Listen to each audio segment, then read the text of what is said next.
Hey, I'm Taylor, and my brain's a mess. If yours is too, welcome. This podcast is for folks who feel overwhelmed, anxious, or just tired of pretending everything's fine. I'm a therapist, but this isn't therapy. It's real talk about being a human. Let's dive in.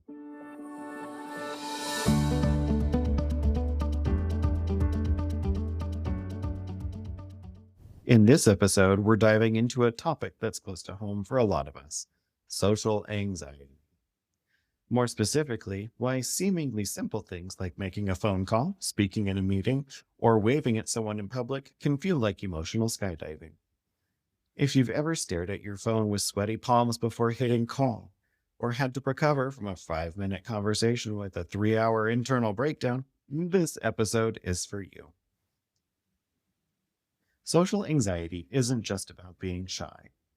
It's not about being antisocial, awkward, or uninterested in people. It's about how your body and brain react when you feel like you're being watched, judged, or evaluated.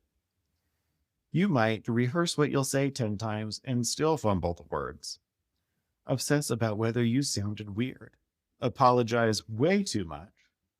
Avoid phone calls, group events, or anything involving small talk. Feel awkward or exhausted after any kind of interaction, even the good ones. And afterward, you might relive the conversation in your head 400 times, zooming in on every misstep like your brain's running a shame highlight reel. It's not just discomfort, it's fear. Fear of rejection, of embarrassment, of saying the wrong thing, or just being too much, like you might have been labeled. This is what's actually happening in your nervous system. And this is some of the science underneath this, because it's not all in your head, it's in your nervous system. When you anticipate social interaction, your body kicks into threat detection mode.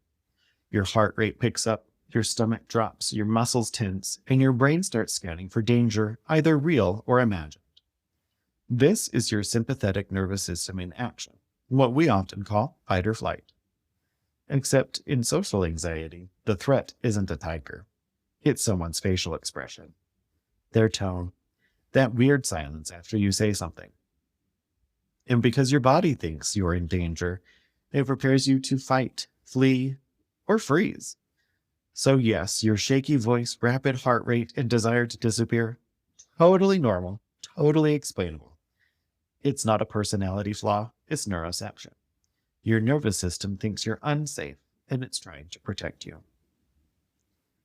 So let's zoom in on the humble phone call, something I avoid avidly. Why is it so terrifying for people with social anxiety? Here's some reasons. You can't read facial expressions or body language. There's no visual context clues. There's pressure to respond quickly. Or your voice feels exposed in a way that texts or emails don't. Plus, we've gotten used to asynchronous communication, such as texting, voice memos, emails. So when you're put on the spot, your nervous system can't brace itself the same way. And let's be real, some people answer the phone like they've just been awakened from a coma, and that alone is enough to send you into a spiral. Social anxiety doesn't just affect big things like public speaking, it also shows up in micro moments, such as saying hi to someone in the hallway, speaking up in a meeting, asking a stranger for directions, or walking into a room full of people and wondering, where should I sit? And the hardest part? You might know it's irrational. You might even tell yourself, this isn't a big deal, but that doesn't turn it off. Because logic isn't what activates social anxiety, your body is. And when people say, just push through it, you'll be fine once you get there, it minimizes the actual lived experience. You're not choosing to be anxious. You're responding to a body-level perception of threat. Okay, so what do we do about all of this? The goal isn't to eliminate social anxiety. The goal is to understand it, reduce the shame, and learn how to coexist with it. Here are a few tools that might help. The first is to regulate before you communicate. Before a phone call or social event, give your body something grounding. Humming or singing quietly. Rock out on the way to the event. Holding something cold or splashing cool water on the face. Orienting, which means looking around the room and naming what you see. and gentle movements like shaking or stretching. This tells your body we're safe. The next is to build scripts and, of course, the permission to mess them up. If the blank space of conversation overwhelms you, try having a few starter lines ready. My favorite is you can never be without the four or five W's and the one H, the who, what, when, where, why, how. And you always have those within your retinue. But also, you're allowed to fumble. And that doesn't make you weird, it makes you human. Next is to decompress afterward. Let yourself recover. Whether that's lying in bed, taking a walk, or just being alone for a bit, social anxiety is draining. Recharging isn't a luxury, it is part of the cycle.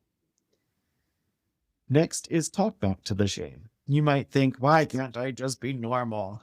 Try replacing that with, my brain is doing what it thinks it needs to keep me safe.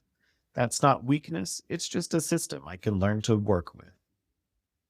So, if you've ever felt broken because a simple task feels enormous, if you've ever turned down opportunities because the fear of being seen was too loud, or if you ever performed confidence while secretly sweating through your shirt, I want you to know this.